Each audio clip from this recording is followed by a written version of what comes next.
এক নাম্বার সুদ খাওয়া, আল্লাহ নবীর সাথে যুদ্ধের ঘোষণা দেওয়া।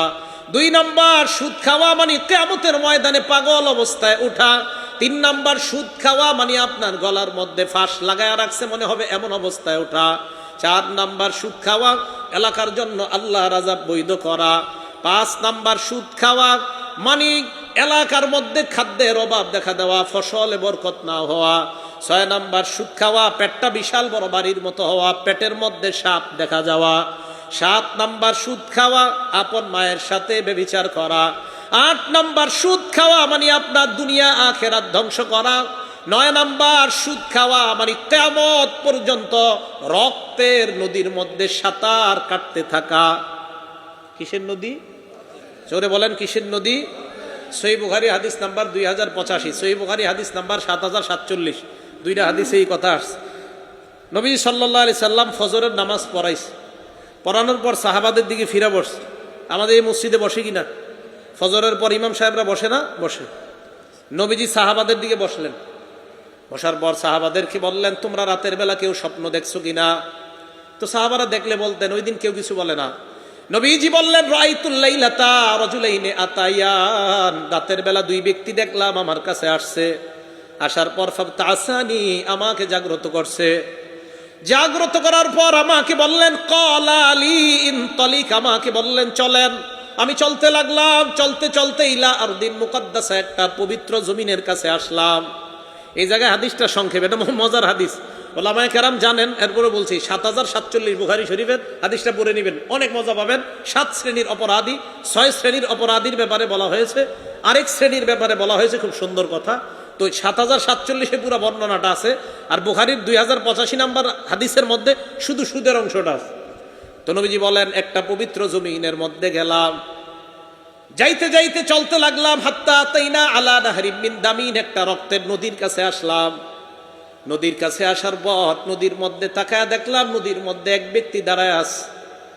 আরেক ব্যক্তিকে দেখলাম নদীর কিনারায়, যাকে আমি নদীর কিনারায় দেখলাম, বাইনা ইয়াদাইহি হিজারা, তার আশেপাশে পাথর আর পাথর দেখলাম। হঠাৎ আমি নদীর মাঝখানের লোকটার দিকে তাকায় দেখলাম, ওই লোকটা সাঁতার কেটে নদীর কিনারার দিকে রওনা হয়। যেই মাত্র নদীর কিনারায় যায়, কিনারায় যাওয়ার পর পারে দাঁড়িয়ে থাকা যে লোকটা, ওই লোকটা একটা পাথর নিয়ে তার মুখ বরাবর মারে। ফালকামাহু হাজারা, এই জায়গায় আইসা পাথরটা লাগে। লাগার পর রদ্দাহু হাইসু কানা, পাথর লাগার পর সাঁতারকারী লোকটা আবার আগের জায়গায় চলে যায়, আবার সাঁতার কাটে, আবার পাথর মারে, আবার যায়। হাদিসে আল্লাহ নবী বলেন, কুল্লামা জা আলিয়া খুরুজা, যতবার বের হতে চায়, রামাল্লাযী আলা শাত্তিন নাহরি হাজারান, ওই ব্যক্তি একটা পাথর নিয়ে তার মুখের মধ্যে মারে, আর বারবার নদীর মাঝখানে যায়। আমি প্রশ্ন করলাম, এই লোকটাকে বারবার সাঁতার কাটে, নদীর কিনারায় যাইতে পারে না। আল্লাহ নবীকে ওই 2 ফেরেশতা জবাব দেয়, আকিলুর রিবা ইয়া রাসূলুল্লাহ, এরা হলো সুদখোর, কিয়ামত পর্যন্ত সাঁতার কাটবে, কিয়ামতের আগে নদীর কিনারায় উঠতে পারবে না। সুদখোর, এ সত্যি কথা, সত্যি আমাদের নবীজি সত্য কথা বলে। আমি আরিফ বিন হাবিব, আমি মিথ্যা কথা বলতে পারি, আমাদের নবীজি মিথ্যা কথা বলে না, আমাদের নবীজি সত্য কথা বলে। আমাদের নবীজি বলছেন যে এইভাবে সুদখোর কিয়ামত পর্যন্ত নদীতে সাঁতার কাটবে। আল্লাহ আমাদেরকে হেফাজত করেন, এই গ্রামের সকলকে আল্লাহ সুদ থেকে হেফাজত করেন, আমাদের পুরো বাংলাদেশ, সারা পৃথিবীর মুসলমানদেরকে সুদ থেকে হেফাজত করেন। এই গেল 9 নাম্বার, সুদ খাওয়া মানে রক্তের নদীতে সাঁতার কাটা। 10 নাম্বার, যে ব্যক্তি সুদ খায়, সুদ দেয়, সুদ লেখে, সুদের সাক্ষী দেয়। কয় শ্রেণী বললাম? সুদ খায়, সুদ দেয়, সুদের কারবার লেখে, সুদের সাক্ষী দেয়। এই 4 শ্রেণীর উপর আমাদের নবীজি 24 ঘন্টা অভিশাপ দিতে থাকে। আমাদের নবীজির অভিশাপ 4 শ্রেণীর উপর চলতেই থাকে। দলিল নাসাই শরীফ হাদিস নাম্বার 5103 এবং 5104। আন আলী ইবনে আবি তালিব রাদিয়াল্লাহু তাআলা আন আন্না নবী সাল্লাল্লাহু আলাইহি ওয়াসাল্লাম লানা আকিলার রিবা ওয়া মুকিলা, নবীজি সাল্লাল্লাহু আলাইহি ওয়াসাল্লাম আকিলার রিবা, যে ব্যক্তি সুদ খায় তার অভিশাপ দেয়, ওয়া মুকিলা, যে সুদ দেয় তাকে অভিশাপ দেয়, ওয়া কাতিবা, যে সুদের কারবার লেখে তাকে অভিশাপ দেয়। কি করে?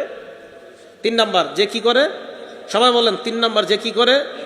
কোথায় চাকরি করা জায়েজ আমি বলবো না, জায়েজ বা না জায়েজ। যে সুদের কারবার লেখে তাকেও নবী অভিশাপ দেয়। আবার বলছি, যে সুদের কারবার লেখে, জোরে বলেন, হয় নাই, আরো জোরে, তাকেও নবী অভিশাপ দেয়। এ হলো 3 নাম্বার। 4 নাম্বার, ওয়াশাহিদা, সুদের সাক্ষী যে দেয়। আপনাদের এলাকার একজন আরেকজনকে 5 লাখ টাকা দিয়েছে, 10 জনের সাক্ষী রেখে বাজারে নিচে নাস্তা করাইছে 500 টাকা। করানোর পর তোরা সাক্ষী থাক, আমি তাকে 5 লাখ টাকা দিলাম, 1 বছর পর এই 5 লাখে 1 লাখ টাকা আমাকে সুদ দিবে। 10 জন মাত্র 500 টাকার নাস্তা করলেন, সুদের টাকাটা ছুঁয়েও দেখলেন না, খাইলেনও না।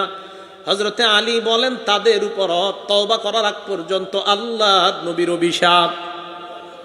সাক্ষী দেয় যে ব্যক্তি সুদের সাক্ষী দেয় তার উপর নবীর অভিশাপ। সুদ খায়েন না, বাপেরা সুদ খায়েন না, আমার চাচারা, বাবারা, ভাইয়েরা সুদ খায়েন না, বন্ধুরা সুদ খায়েন না। এলো 10 নাম্বার। 11 নাম্বার, সামান্য সুদ খাওয়া। বলেন, কি সুদ খাওয়া? সামান্য সুদ খাওয়া। কিতাবের নাম মুসনাদে আহমদ, হাদিস নাম্বার 22,007 নাম্বার হাদিস, 22,007 নাম্বার হাদিস। ক্বালা রাসূলুল্লাহ সাল্লাল্লাহু আলাইহি ওয়াসাল্লাম, আল্লাহ নবী বলেন, দিরহামু রিবান ইয়াকুলুহুর রাজুল ওয়া হুয়া ইয়ালাম আশাদ্দু মিন 36 জিনা। সামান্য পরিমাণ সুদ খাওয়া মানে 36 বার জিনা করার চাইতে বড় অপরাধ করা। সামান্য সুদ খাওয়া 36 বার জিনা করার চেয়ে বড় অপরাধ করা, সামান্য সুদ খাওয়া। তাহলে বলেন, কম সুদ বেশি সুদ হালাল না হারাম? 12 নাম্বার, 4 শ্রেণী এমন, যেই 4 শ্রেণীকে জান্নাত না দেওয়া আল্লাহর হক। মানে আমি আল্লাহ নবীজি সাল্লাল্লাহু আলাইহি ওয়াসাল্লাম বলেন যে আল্লাহ পাক রব্বুল আলামিন, যে আল্লাহ নিজের উপর অবধারিত করে নেয় যে আল্লাহ বলবেন আমি এই 4 শ্রেণীরে জান্নাত দিব না। কয় শ্রেণী? আল্লাহ বলবেন যে আমি আল্লাহ এই 4 শ্রেণীরে জান্নাত না দেওয়াটা আমার উপর অবধারিত করলাম। কিতাবের নাম আল মুস্তাদরাক লিল হাকিম, হাদিসের কিতাব, হাদিস নাম্বার 2260 ক্বালা রাসূলুল্লাহ সাল্লাল্লাহু আলাইহি ওয়াসাল্লাম, আল্লাহ নবী বলেন, আরবাউন হাক্কুন আলাল্লাহ আল্লাহ ইউদখিলাহুমুল জান্নাহ ওয়া লা ইউযীকাহুম নাঈমাহা। 4 শ্রেণী এমন, যে 4 শ্রেণীকে আল্লাহ জান্নাতে প্রবেশ করাবে না, তাদেরকে জান্নাতের নিয়ামত আল্লাহ ভোগ করতে দিবে না। 1 নাম্বার, আকিলুর রিবা, যে ব্যক্তি সুদ খায় তাকে আল্লাহ জান্নাত না দেওয়াটাই আল্লাহর হক। বলেন নাউযুবিল্লাহ। 2 নাম্বার, আকিলু মালিল ইয়াতীম, এতিমের সম্পদ অন্যায়ভাবে যে ভক্ষণ করে তাকেও আল্লাহ জান্নাত দিবে না। 3 নাম্বার, মুদমিনুল খাম, মদ পান করা অবস্থায় যে ব্যক্তি মারা যায় ওই ব্যক্তিকেও আল্লাহ জান্নাত দিবে না। 4 নাম্বার, আল আকুলি ওয়ালিদাই, পিতা মাতার নাফরমান সন্তান, তাকেও আল্লাহ জান্নাত দিবে না। কয় শ্রেণী? 4। সুদখোর, এতিমের সম্পদ ভক্ষণকারী, মা বাবার নাফরমান সন্তান, মদ পানকারী, এদেরকে জান্নাত না দেওয়াটাই আল্লাহর হক। মনে থাকবে কথাগুলা? শেষ হয় নাই কিন্তু, একটু আবার শোনেন তাহলে। 1 নাম্বার, সুদ খাওয়া, আল্লাহ নবীর বিরুদ্ধে যুদ্ধের ঘোষণা দেওয়া, সূরা বাকারা আয়াত নাম্বার 278। 2 নাম্বার, সুদ খাওয়া, কিয়ামতের ময়দানে পাগল অবস্থায় ওঠা, সূরা বাকারা আয়াত নাম্বার 275। 3 নাম্বার, সুদ খাওয়া, কিয়ামতের মাঠে ফাঁস লাগানো অবস্থায় ওঠা, উমদাতুত তাফসির 1 নাম্বার খণ্ড 330 নাম্বার পৃষ্ঠা। 4 নাম্বার, সুদ খাওয়া, এলাকায় আযাব বৈধ করে নেওয়া, কিতাবের নাম আত-তারগীব ওয়াত তারহিব 3 নাম্বার খণ্ড 69 নাম্বার পৃষ্ঠা। 5 নাম্বার, সুদ খাওয়া, এলাকায় দুর্ভিক্ষ লাগা, হাদিস নাম্বার মুসনাদে আহমদ 17,822 নাম্বার হাদিস। 6 নাম্বার, সুদ খাওয়া, আপনার পেটটা বিশাল বড় বাড়ির মতো হওয়া, পেটে সাপ দেখা যাওয়া, ইবনে মাজাহ হাদিস নাম্বার 2273। 7 নাম্বার, সুদ খাওয়া, আপন মায়ের সাথে ব্যভিচার করা, ইবনে মাজাহ হাদিস নাম্বার 2274। 8 নাম্বার, সুদ খাওয়া, আপনার দুনিয়া আখিরাত ধ্বংস করা, বুখারী হাদিস নাম্বার 2766। 9 নাম্বার, সুদ খাওয়া, কিয়ামত পর্যন্ত রক্তের নদীতে সাঁতার কাটা, সহিহ বুখারী হাদিস নাম্বার 2085। 10 নাম্বার, সুদ খাওয়া, সুদ দেওয়া, সুদ লেখা, সুদের সাক্ষী দেওয়া মানি নবীর অভিশাপ গ্রহণ করা, নাসাই হাদিস নাম্বার 5103, 5104। 11 নাম্বার, সামান্য সুদ খাওয়া, 36 বার ব্যভিচারের চেয়ে বড় অপরাধ করা, মুসনাদে আহমদ হাদিস নাম্বার 22,007। 12 নাম্বার, সুদ খাওয়া, আল্লাহর জান্নাত থেকে বঞ্চিত হওয়া, আল মুস্তাদরাক লিল হাকিম 2260 নাম্বার হাদিস।